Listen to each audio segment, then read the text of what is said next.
What's up, y'all? It's your boy eBay Fight Predictions in the building. This is your Sean O'Malley versus Petr Yan breakdown. I love this fight, but then I hate it at the same time because it's like there's a weird consensus going into this fight that either Petr Yan destroys Sean O'Malley or Petr Yan has a competitive fight with Sean O'Malley, but he wins no matter what. And it really is a lose-lose kind of situation for Yan, is that if Yan beats him, he's not going to get any credit. And if Yan somehow, like, loses this fight from the will of God, oh my God, I don't know what I'll do. I'll be in pain. Because I'm a big Petr Yan fan. I've been a fan of him for a minute. And I know some people have left the Petr Yan train because of the Aljamain fight. And I find that to be ridiculous. But hey, it is what it is. This is a way more competitive fight that people are giving it credit for. Sean O'Malley is not the greatest in the world, and I've never been the biggest fan of him. I kind of am a hater of him, but I do give credit where credit is due. He's fast, he's a good striker, and he can create some of the craziest knockouts in the sport. You got to respect that. And I actually think he's a harder fight than Corey Sandhagen, not based on skill. It's based on pure athleticism. When I really look at Corey Sandhagen and Sean O'Malley and their athletic ability, at first I was like, Corey Sandhagen is, no, I was saying like Sean O'Malley is what, wait, I'm trying to think of what I'm trying to say actually. Basically my point is that I used to think that Sean O'Malley could never lace up Corey Sandhagen's boots. But really watching Corey Sandhagen, you watching the guys he's beat, I mean, it is what it is, right? I'm not going to say washed up Marlon Rice, but maybe he ended Marlon Rice. It is what it is. But I always felt like Marlon was washed to the point after Cejudo. I'm going to be honest. So I'm going to say a washed Marlon Rice. I know some people might get mad about that. And then he be an old Frankie Edgar, right? I'm taking Frankie over fucking Sean because I'm a fucking diehard Frankie Edgar fan, but most people probably won't. But my point is, they're not that much different from each other, and I don't think Corey Sandhagen's that much better than Sean O'Malley. So I actually think they're kind of somewhat close. The only thing that separates them is, I guess, resume and just experience in 5-round fights and just championship fights, stuff like that. But I mean, this is a 3-round fight, so that doesn't really apply here, right? And what I love about this fight, to be honest, just to get to the point, because I kind of went on a tangent about the Corey Sandhagen stuff, is that the Corey Sandhagen fight with Petr Yan shouldn't be an exclamation point on why Petr Yan beats Sean O'Malley, because it's a completely different fight. That's my biggest point. I think that's what I'm going to really try to get at. Jan's going to have to fight a really intelligent fight here because there's a lot to lose. And I'm being honest, man. I give where credit is due. And if fucking O'Malley can somehow fucking win this fight, it's a title shot, And I don't know what happened to Yan. Because he's in no man's land already. But if you somehow lose to Sean O'Malley, oh my God. It'll be one of the saddest career downfalls I think I've ever seen in my life. But here's the point. I think Petr Yan will fight a smart fight. And I think that's why he'll win this fight. And I'll explain why. So let's talk about their records. Obviously, and let's talk about the rankings actually first. I think Yan is ranked. It's ranked number 1, and Sean O'Malley is ranked number 12. Like, it's a crazy jump up, right? In the rankings if O'Malley beats Yan, right? It's nuts. It's fucking insane. Yan comes to a record of 16-3. He's fighting right now he's fighting out of Thailand, age 29, a height of 5'7", and reach 67. O'Malley 15-1. Is fighting out of Arizona, age 27, a height of 5'11", and reach 72. So 5-inch reach advantage. So that's one thing that you have to look at that's going to be hard. I've made a big point about this in my channel. Every time I always talk about it, when you have a shorter guy fighting a taller guy, It's always hard because of the long arms. Doesn't matter how technically great you are, it's just a little harder when you have the smaller arms. It just really is.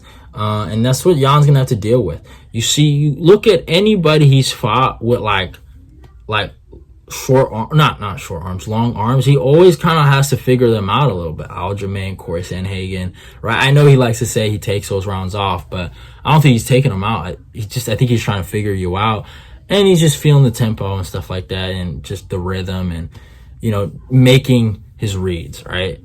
I don't think he's fucking intentionally losing rounds, though. I don't think so. But he's a slow starter. That's just what he is naturally. I think personally, you can't compare their resumes. It's just, man, Jan has fought he's fought Aljamain twice. I thought he was gonna win the first one, and then the disqualification happened. He lost the second one. He beat Corey Sandhagen, beat Jose Aldo, Uriah Faber, Jimmy Rivera, John Dodson, Douglas Silva de Andrade. That's a fucking very, very underrated win. Magomedov. He's fought some really good guys and beaten them. And all those guys are a lot better than the guys that Sean O'Malley beat. Sean O'Malley's probably best win is the Paiva win. And Paiva's decent. Paiva was ranked at one point, so I give him credit for that. He did win. He fought Pedro Munoz to a no contest and boring fight. He beat Chris Moutinho, Thomas Almeida. He lost to Marlon Vera. Beat Eddie Wineland. Beat Jose Alberto Quinones. You know what I'm saying? Andre Sukumta. Look at the guys, right? They're not that great. And hey, it's not his fault, I don't know what else to say. When they give you that kind of competition, you say yes, right? If they're not paying you the big bucks to fight the best guys, you fight the taxi drivers, you fight the bums off the street. You got to do what you got to do. So, yeah. We talked about the resumes. We talked about the stats.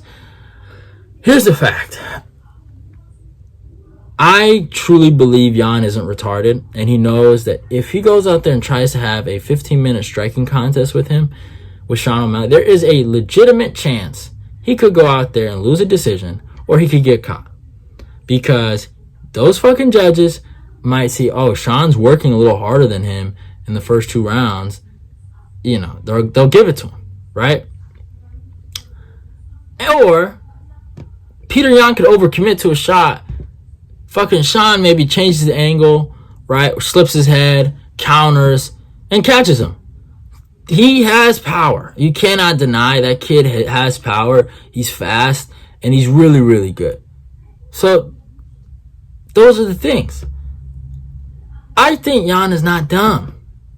Jan can wrestle. And I think a lot of people don't realize how good of a grappler he is. You watch the first Aljamain fight, you're like, wow. Then you look at the Aldo fight, you're like, whoa, he really did that to Aldo. And no one does that to Aldo. I'm sorry, but no one just goes out there and fucking trips Aldo and ground and pounds him for 5 straight minutes, basically in the 5th round. Take him down. That's all I have to say. That was the main point. All right, I know what Jan has to do. Take him down and whoop him. Let's not play games, okay? There's no need to play with fire. All right? I don't need this rainbow fucking 6'9" looking clown walking around with wins over fucking Petr Yan, okay? I don't need that in my life. All right? I'll lose a goddamn fucking brain cell. So Petr Yan, take him down. That's all I have to say. Because that's what he's going to do. Because we live in a good world. And in this world, Petr Yan beats Sean O'Malley. I would lose my mind if Sean wins. But yeah, he can though. But if Jan takes him down once and he's fragile, y'all. No disrespect, but he is. He showed it against Marlon Vera, right? He doesn't take, I know he's like, oh, my jiu-jitsu, this and that. Fuck your jiu-jitsu. All right, you're fragile, my guy. And really, in jiu-jitsu or no-gi or whatever the fuck he does, they ain't punching him in the face. I know they do the little palm strikes sometimes or they do the slaps, but that's it. Okay, that's it. right? When you eat them elbows, it's a different story. So I hope Jan does the right thing and fucking makes him eat elbow sandwiches from fucking bottom, and he should win this fight. Because if fucking Jan somehow loses this fight, the whole entire bantamweight division is upside down. And I'm telling y'all, I mean, I'll be happy for Dana and the UFC. I mean, they might cash out and just go crazy if fucking O'Malley wins. But hey, it is what it is. It is what it is. So I'm rocking with Petr Yan by third round ground and pound. I think he should get him out of there. I really do believe that. He wrestles, he wins this fight automatically. But hope you guys enjoyed the video. Love y'all and goodbye. Go follow me on my Instagram and my Twitter. Subscribe, like, comment, and share the video. Your boy eBay Fight Predictions is out of here.